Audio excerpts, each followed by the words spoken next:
Hello hi ಎಲ್ರಿಗೂ ನಮಸ್ಕಾರ. ನನ್ನ ಇವತ್ತಿನ ಒಂದು ವಿಡಿಯೋದಲ್ಲಿ ನಾನು ಆನ್ಲೈನ್ನಲ್ಲಿ ಶಾಪಿಂಗ್ ಮಾಡುವುದರ ಮೂಲಕ ಹೇಗೆ ಹಣವನ್ನು ಉಳಿಸ್ಬೋದು ಅನ್ನೋದನ್ನ ಇವತ್ತಿನ ಒಂದು ವಿಡಿಯೋದಲ್ಲಿ ಹೇಳ್ತಾ ಇದ್ದೀನಿ. ಈ ವಿಷಯವನ್ನು ತಿಳ್ಕೊಳ್ಳೋಕ್ಕಿಂತ ಮುಂಚೆ ನೀವಿನ ಯಾರು ನನ್ನ ಚಾನಲ್ನ ಸಬ್ಸ್ಕ್ರೈಬ್ ಆಗದೆ ನೋಡ್ತಾ ಇದ್ದರೆ ಈ ಕೂಡಲೇ ಹೋಗಿ ಸಬ್ಸ್ಕ್ರೈಬ್ ಆಗಿ, ಹಾಗೆ ಅದರ ಪಕ್ಕದಲ್ಲೇ ಕಾಣುವಂತಹ ಒಂದು ಬೆಲ್ ಬಟನ್ ಮೇಲೆ ಕ್ಲಿಕ್ ಮಾಡೋದ್ರಿಂದ ನಾನು ಯಾವುದೇ ಒಂದು ಮನಿ ಸೇವಿಂಗ್ ಟಿಪ್ಸ್ ಹೇಳಿದ್ರೂ ಕೂಡ ನಿಮಗೆ ಫಸ್ಟ್ ಬಂದು ತಲುಪುತ್ತೆ ಅಂತಲೇ ಹೇಳ್ಬೋದು. ಹಾಗೆ ಒಂದು ವಿಡಿಯೋ ಇಷ್ಟ ಆದರೆ ಲೈಕ್ ಮಾಡಿ, ಶೇರ್ ಮಾಡಿ, ಕಮೆಂಟ್ ಮೂಲಕ ನಿಮ್ಮ ಅಭಿಪ್ರಾಯಗಳನ್ನ ತಿಳಿಸೋದನ್ನ ಮರಿಬೇಡಿ.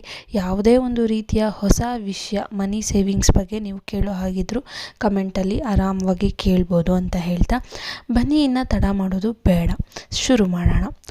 ನಾವು ಎಷ್ಟೊಂದು ಸಲ ಅಂದ್ಕೊಂಡು ವಿಶ್ ಲಿಸ್ಟಿಗೆ ಹಾಕೊತೀವಿ, ಕಾಸ್ಟ್ಲಿ ಇದೆ ಬಿಡು, ಕಮ್ಮಿ ಆದಾಗ ತೊಗೊಂಡ್ರಾಯ್ತು ಅನ್ನೋ ಒಂದು ಆನ್ಲೈನ್ ಶಾಪಿಂಗ್ನಲ್ಲಿ ನಮ್ಮ ಮೈಂಡ್ಗೆ ಫಸ್ಟ್ ಬರೋದೇ ಅದು.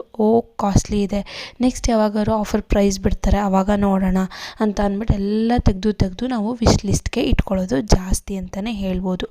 ನೀವು ಅಂತ ಅಲ್ಲ, ನಾನು ಕೂಡ ಅದನ್ನೇ ಮಾಡ್ತಾಯಿದ್ದೆ. ಬಟ್ ಈ ನಡುವೆ ಏನಾಯಿತು ಅಂತ ಅಂದರೆ, ನಾನು ಹೀಗೆ ಅಬ್ಸರ್ವ್ ಮಾಡ್ತಾ ವಿಶ್ ಲಿಸ್ಟ್ಗೆ ಹಾಕೋಕ್ಕೆ ಹೋಗಬೇಕಾದ್ರೆ ಕೆಳಗಡೆ ಒಂದು ಟೈಮರ್ ಕಾಣ್ತಿತ್ತು.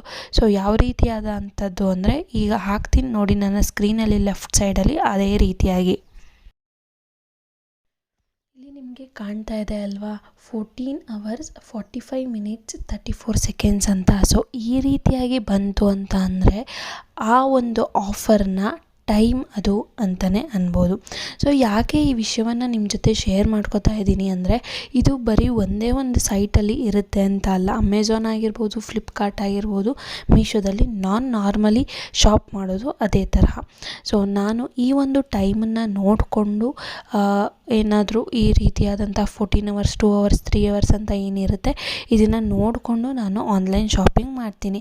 ಮಾಡೋದ್ರ ನಡುವೆ ನಾನು ಏನು ನೋಡ್ತೀನಿ ಮೇಯ್ನಾಗಿ ಅಂದರೆ ರೇಟಿಂಗ್ಸ್ ಆ್ಯಂಡ್ ರಿವ್ಯೂಸ್. ಮೀಶೋದಲ್ಲಿ ನೀವು ಯಾವಾಗ ಕಮೆಂಟಲ್ಲಿ ಹಾಕಿರುವಂತಹ ಒಂದು ಫೋಟೋನ ನೋಡಿ ನೀವು ಪ್ರಾಡಕ್ಟ್ನ ಪರ್ಚೇಸ್ ಮಾಡಿದ್ರೆ, ಫ್ಲಿಪ್ಕಾರ್ಟಲ್ಲಿ ರಿವ್ಯೂಸ್ನ ನೋಡಿ ನೀವು ಪ್ರಾಡಕ್ಟ್ನ ಪರ್ಚೇಸ್ ಮಾಡಬೇಕು. ಹಾಗೆ ಅಮೆಝಾನಲ್ಲಿ ಬಂದು ರಿವ್ಯೂಸ್ ಆಗಿರ್ಬೋದು, ಫೋಟೋಗಳಾಗಿರ್ಬೋದು ಅಷ್ಟು ಇರಲ್ಲ, ಆದರೆ ಕಮೆಂಟ್ಸ್ಗಳಿರುತ್ತೆ. ಅದನ್ನು ನೋಡಿ ನೀವು ಶಾಪಿಂಗ್ ಮಾಡಬೇಕು. ಆಫರ್ ಬಿಟ್ಟಿದ್ದಾರೆ ಅಂತ ಅಂದ್ಬಿಟ್ಟು ಸುಮ್ಮನೆ ವಸ್ತುವನ್ನು ತಗೊಳ್ಳೋದಲ್ಲ. ಇದರಲ್ಲಿ 3 ಮೇನ್ ಅಂದರೆ ರಿವ್ಯೂಸ್, ಕಮೆಂಟ್ ಹಾಗೆ ಫೋಟೋಸ್. ಈ 3 ಅಂಶವನ್ನು ನೀವು ತಲೆಯಲ್ಲಿ ಇಟ್ಕೊಂಡು ನೀವು ಆಫರ್ನ ನೋಡಿ ತಗೊಳ್ಳೋದ್ರಿಂದ ಹೆಚ್ಚು ಅಮೌಂಟನ್ನು ನೀವು ಉಳಿಸ್ಬೋದು. ಸೊ ನಾನು ನಿನ್ನೆ ಒಂದು ವಿಡಿಯೋ ಹಾಕಿದ್ದೆ. ಸೊ ಆ ವಿಡಿಯೋದಲ್ಲಿ ಉಳಿಸಿದಂತಹ ದುಡ್ಡು ಅಂತ ಅಂದರೆ 1,500 ಇಂದ 2,000 ಬರೀ ಆನ್ಲೈನ್ ಶಾಪಿಂಗ್ನಲ್ಲೇ ಉಳಿಸಿದ್ದೀನಿ ಅಂತಲೇ ಹೇಳ್ಬೋದು.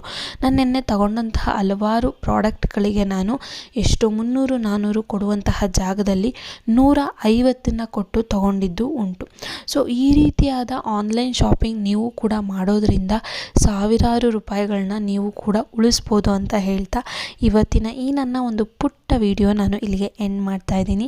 ಐ ಹೋಪ್ ನಿಮ್ಮೆಲ್ಲರೂ ಕೂಡ ಈ ಒಂದು ವಿಡಿಯೋ ಇಷ್ಟ ಆಯಿತು ಅಂತ ಅನ್ಕೋತೀನಿ. ಇಷ್ಟ ಆದರೆ ಗೊತ್ತೇ ಇದೆ ಅಲ್ವಾ, ಲೈಕ್ ಮಾಡಿ, ಶೇರ್ ಮಾಡಿ, ಕಮೆಂಟ್ ಮೂಲಕ ನಿಮ್ಮ ಅಭಿಪ್ರಾಯಗಳನ್ನ ತಿಳಿಸೋದನ್ನ ಮರಿಬೇಡಿ. ಹಾಗೆ ಸಬ್ಸ್ಕ್ರೈಬ್ ಆಗೋದನ್ನ ಕೂಡ ಮರಿಬೇಡಿ. Thank you so much.